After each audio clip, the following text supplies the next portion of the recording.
Good day, Mom and Sir. My name is Sofia Chaklad. My age is 40. I'm married with four kids. My highest educational attainment is college graduate, Bachelor of Elementary Education.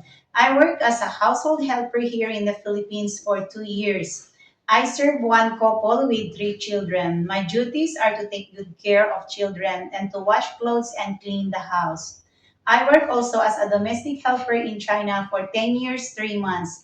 I serve one couple with one child. My duties are to take good care of child and teach him. After that, I clean the whole house and play with him.